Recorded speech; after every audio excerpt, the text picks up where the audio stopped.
C'est toujours beau d'avoir un évangile avec Marthe, Marie et Lazare qui nous sont présentés, qui sont présents. Parce qu'à les regarder, on sait ce que c'est d'être ami de Jésus.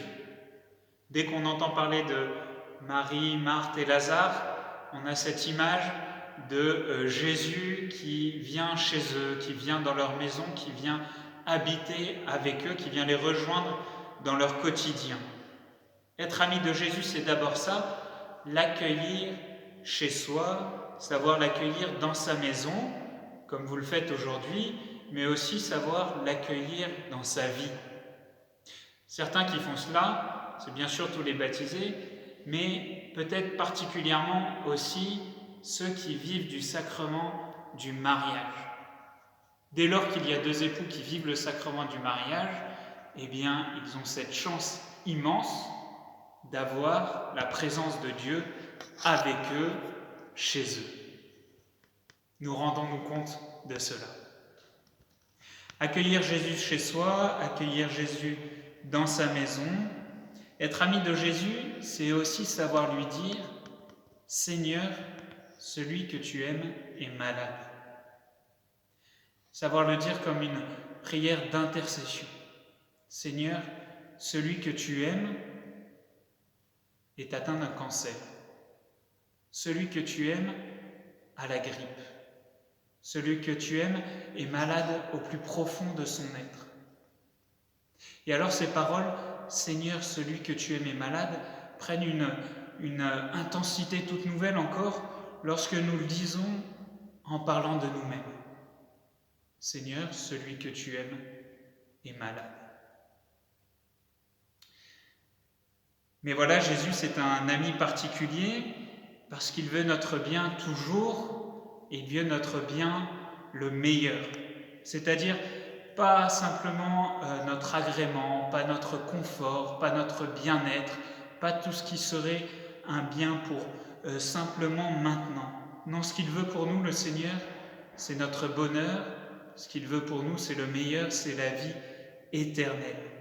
Et donc, ce qu'il veut pour nous, c'est la proximité avec lui et ce que nous passions nous aussi par la mort et par la résurrection. Alors notre cri peut jaillir, mais pourquoi laisses-tu mourir ton ami Jésus? Pourquoi laisses-tu Lazare mourir? Bien, il nous répond lui-même, parce que cette maladie n'est pas pour la mort, mais pour la gloire de Dieu. Faire la gloire de Dieu, c'est ce que nous dit la première lecture que nous avions entendue. Voilà ce qui nous donne vie, voilà ce qui donne sens à notre vie.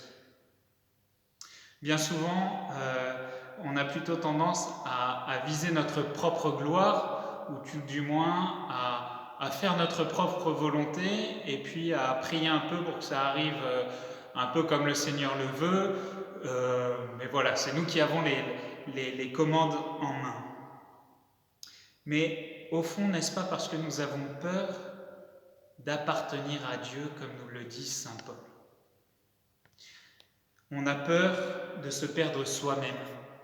On a peur d'être le grain qui a besoin de pourrir pour germer. On a peur de passer sur le billard pour être guéri. On a peur de ces 9 mois de grossesse pour enfin accoucher. On a peur de ces longues années de mariage pour donner naissance à un couple qui s'aime. On a peur de toutes ces épreuves du sacerdoce pour donner un prêtre qui soit un saint. On a peur d'être mangé lorsqu'on rend service aux autres. On a peur de se laisser aimer par les autres.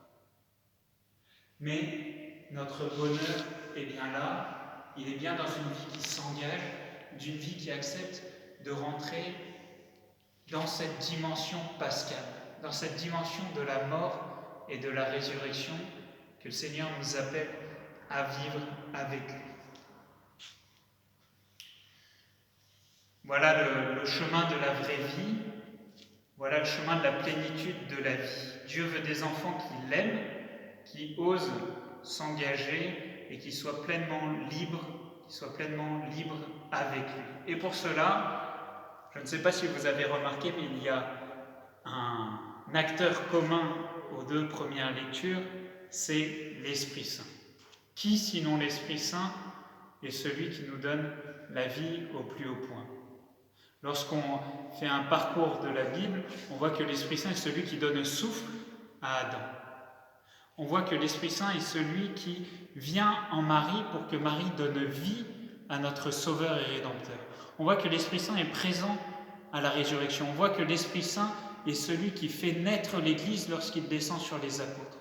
On voit que l'Esprit Saint, lorsqu'il vient sur les eaux du baptême, il vient nous rendre une vie nouvelle. On voit que l'Esprit Saint, lorsqu'il est présent à la messe, il vient transformer l'eau et le pain pour en faire les aliments de notre vie. L'Esprit Saint est celui qui vient nous donner vie.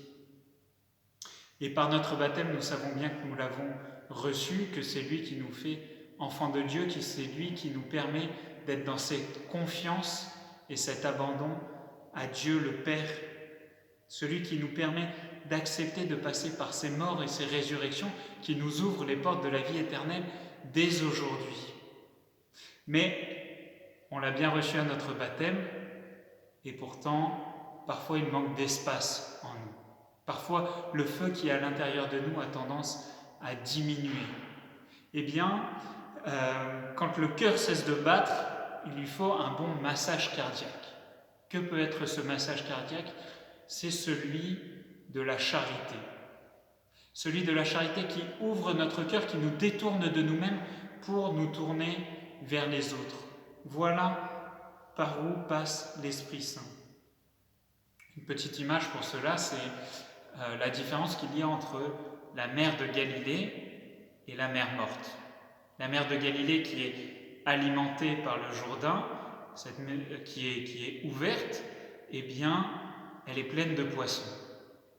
La mer morte, elle, est fermée, et c'est pour cela qu'il ne peut pas y avoir de poissons en elle, il ne peut pas y avoir de vie. À nous d'abattre la digue de l'égoïsme, du centrement sur nous-mêmes, de cette quête incessante du bien-être, pour laisser place à la vie, à la paix qui nous vient du Christ, qui nous vient de l'Esprit Saint. Saint Paul nous dit « L'amour de Dieu a été répandu dans nos cœurs par le Saint-Esprit de Dieu qui nous fait donner. » Voilà la grande grâce de l'Esprit Saint, qui nous permet de vivre en enfant de Dieu, en enfant qui se savent aimer du Seigneur.